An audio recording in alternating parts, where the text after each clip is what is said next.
Gold trusted gold buyers మీరు తాకట్టు పెట్టిన బంగారాన్ని విడిపించి ఈ రోజు ఉన్న మార్కెట్ ధరకు కొనబడను. నమస్కారం, వెల్కమ్ టు ఐడ్రీ. మన సంస్కృతి కార్యక్రమానికి స్వాగతం. నేను మీ విజిత. అయితే ప్రస్తుతం నేనున్నాను బెహలూఖాన్గూడలో ఉన్న ఎల్లమ్మ తల్లి టెంపుల్ దగ్గర. అదేంటండి బెహలూఖాన్గూడ ఎక్కడుంది అనుకుంటున్నారేమో. అదేనండి మనందరము పిలుచుకుంటాము బల్కంపేట రేణుకా ఎల్లమ్మ అని చెప్పి ఆ అమ్మవారి ఆలయం దగ్గరికి అయితే నేను వచ్చేసాను. పదండి నాతో పాటు ఆలయం లోపలికి వెళ్ళి అమ్మవారిని దర్శించుకొని మరిన్ని అమ్మవారికి సంబంధించిన విశేషాలు, ఆలయానికి సంబంధించిన విశేషాలు మాట్లాడుకుందాం.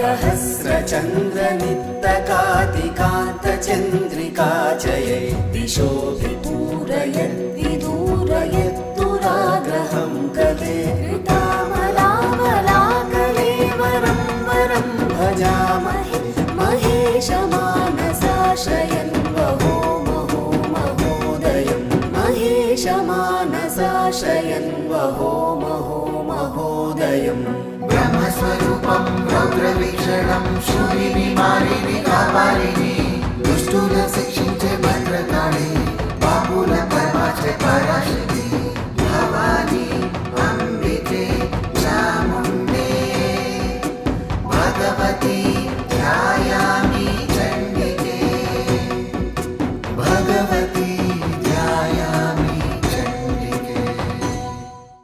అయితే మనం ఇంతకు ముందర మాట్లాడుకున్నట్టుగానే బల్కంపేట ఎల్లమ్మ ఆలయం సుమారు 700 సంవత్సరాల విశిష్టత కలిగిన ఆలయం. ముందుగా ఎల్లమ్మ అమ్మవారిని ఒక బావిలో గుర్తించడం జరిగింది. అది జరిగి 700 సంవత్సరాలు అవుతుంది. అయితే ఇప్పుడు ఉన్న ఈ ప్రాంతం బల్కంపేట ప్రాంతం అంతా కూడా అప్పట్లో బెహలూఖాన్గూడ అని చెప్పి పిలుచుకునేవారు.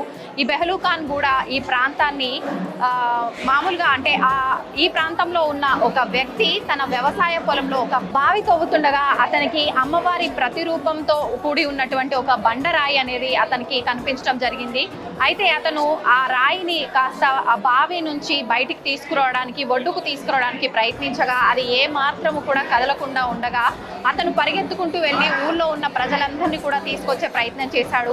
ఎంతమంది దాన్ని కదిలించాలని చూసినా, అమ్మవారి విగ్రహాన్ని కదిలించాలని చూసినా కూడా ఆ విగ్రహం కదలకపోవడంతో అనుకున్నారు అమ్మవారు ఇక్కడ నుంచే పూజలు అందుకోవాలని ఆమె యొక్క అభీష్టం అయి ఉండవచ్చు, మనం ఎవరం ఇక్కడ నుంచి అమ్మవారిని తీయటానికి అని చెప్పి గ్రామస్తులంతా అనుకొని శివసత్తులు ఈ విషయాన్ని తెలియజేయడంతో ఇంకా ఇక్కడే అంటే బావిలో అమ్మవారు బావి పైనుంచి ప్రతి ఒక్కరు కూడా దర్శనం చేసుకుంటూ అలా క్రమంగా అమ్మవారికి పూజలు అవన్నీ కూడా జరుగుతూ ఉండేవి.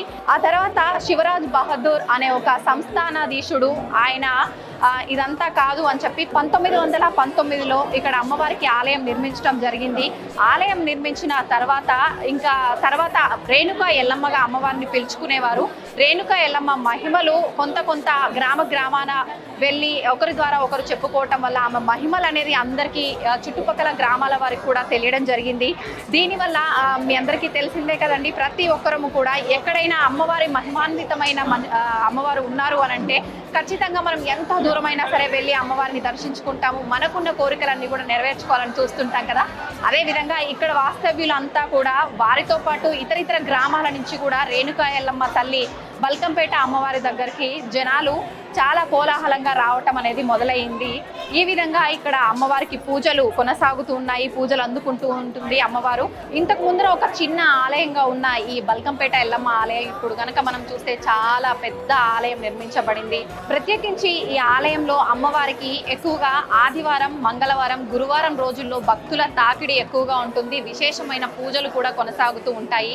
ప్రత్యేకించి ఆషాఢ మాసం ప్రారంభం అయింది అనగానే బల్కంపేట ఎల్లమ్మ తల్లి ఆలయంలో 3 రోజుల పాటు ఒక ఉత్సవంలా కూడా, ఊరేగింపులాగా కూడా, రథోత్సవం అని చెప్పి, కళ్యాణము అని చెప్పి, ఈ బోనాలు, ఘట్టం, రంగం ఇలాంటి కార్యక్రమాలన్నీ కూడా జరుగుతూ ఉంటాయి విశేషంగా.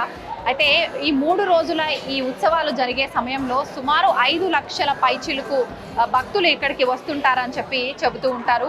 మామూలుగా మనం అంటే సాధారణంగా భక్తితో మనం భగవంతులని ఆరాధిస్తూ ఉంటాము, కోరికలతో ఆరాధిస్తూ ఉంటాము. ఎటువంటి కోరికైనా కూడా స్వయంభుగా వెలిసిన రేణుకా ఎల్లమ్మ తల్లి కావున మనందరి కోరికలు కూడా నెరవేరుస్తుంది అని చెప్పి ఆ అమ్మ అనుగ్రహం అందరిపైన ఉంటుందని చెప్పి భక్తుల నమ్మకం. ఇదండి ఇక్కడి బల్కంపేట అమ్మవారి విశిష్టత. విశాల శైల కందరాంతరాల వాసశాలిని త్రిలోకపాలిని కపాలిని మనోరమామి महिमामुपासितां सुरैरुपास्महे महेश्वरीं परां गणेश्वरप्रसूनगेश्वरस्य नन्दिनीं परां गणेश्वरप्रसूनगेश्वरस्य नन्दिनीं ब्रह्मस्वरूपं रौद्रवीक्षणं शूलिनी मालिनी कपालिनी दुष्टुల శిక్షించే భద్రకాళి పాపుల పరమాచే పరాశక్తి భవాని అంబికే చాముండే భగవతి ధ్యాయామి చండికే భగవతి ధ్యాయామి చండికే. నమస్తే అండి. శ్యామల గారు, మామూలుగా బోనాల విస్తృతి గురించి అందరూ చెప్తుంటారు, కానీ మీ మాటల్లో వింటే అది ఎంత బాగుంటుంది. ఒకసారి బోనాల విస్తృతి గురించి. చాలా సంతోషం అండి. ప్రతి ఏటా బోనాలు సమర్పిస్తాం, ఎవరికి వాళ్ళుగా వచ్చేవాళ్ళం. ఈ సంవత్సరం బల్కంపేట ఎల్లమ్మ కళ్యాణోత్సవానికి సామూహికంగా అందరం కలిసికట్టుగా అమ్మవారికి బోనాలు సమర్పించడం జరిగింది. చాలా సంతోషంగా ఉంది, ఎందుకంటే ఈ ప్రథ ఇలా కొనసాగుతుంది.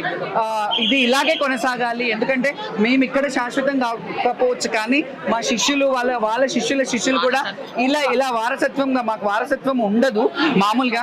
మా వారసత్వం అంటేనే పిల్లలుగా శిష్యులనే గురు శిష్యు పరంపర మా దాంట్లో కొనసాగుతుంది.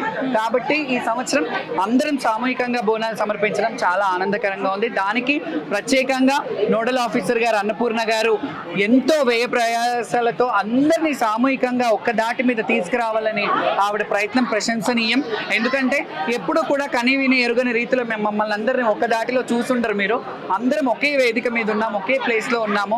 చాలా సంతోషంగా ఉంది. అలాగే ఇలా ఏర్పాట్లు చేసినందుకు, ఒక స్పెషల్ ఆఫీసర్ని కేటాయించినందుకు ముందుగా ముఖ్యమంత్రి గారు రేవంత్ రెడ్డి గారికి, కొండా సురేఖ గారికి, అలాగే సిటీ మినిస్టర్ పొన్నం ప్రభాకర్ గారికి, అందరికీ కూడా, అలాగే లోకల్ ఎమ్మెల్యే గారు తలసాని శ్రీనివాస్ యాదవ్ గారికి కానీ, ఇంకా కూడా ముఖ్యంగా ఇవన్నిట్లో కూడా మెయిన్ పాత్ర పోషించింది ప్రిన్సిపల్ సెక్రటరీ శైలజ రామయ్య గారు.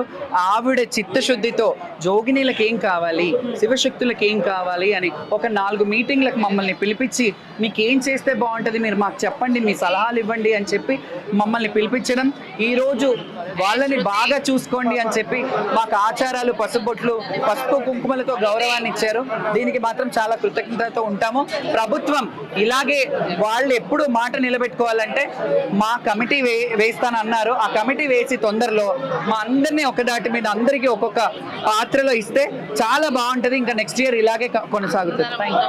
బ్రహ్మస్వరూపం రౌద్రవీక్షణం శూలిని మాలిని కపాలిని దుష్టుల శిక్షించే భద్రకాళి పాపుల పరమాచే పరాశక్తి భవాని అంబికే చాముండే భగవతి ధ్యాయామి చండికే భగవతి ధ్యాయామి చండికే. నిజంగా అమ్మవారిని చూస్తుంటే చూడటానికి 2 కళ్ళు సరిపోవట్లేదు కదా అన్నట్టుగా అనిపించిందండి నాకైతే. నాకు తెలిసి మీ అందరికీ కూడా అలాగే అనిపించుంటుంది.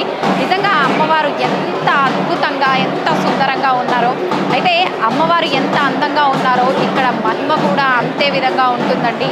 అసలు నిజంగా అంటే ఎటువంటి కోరిక ఉన్నా, ఎటువంటి మనము కోరికతో వచ్చినా కూడా ప్రతి ఒక్క కోరిక అమ్మవారిని ఒక్కసారి దర్శించుకొని అమ్మవారి దగ్గర మనం చెప్పుకుంటే కనుక ఖచ్చితంగా నెరవేరుతుంది అని చెప్పి ఇక్కడ భక్తులు కూడా నమ్ముతున్నారు. కాబట్టి మీరు చూస్తున్నట్టయితే ఇంతమంది సుమారుగా కొన్ని వందల వేల మంది తరలి వస్తున్నారు. ఇదండి ఇవాల్టి వీడియో. మరొక మంచి వీడియోలో మళ్ళీ మీ ముందుంటాను. నమస్తే.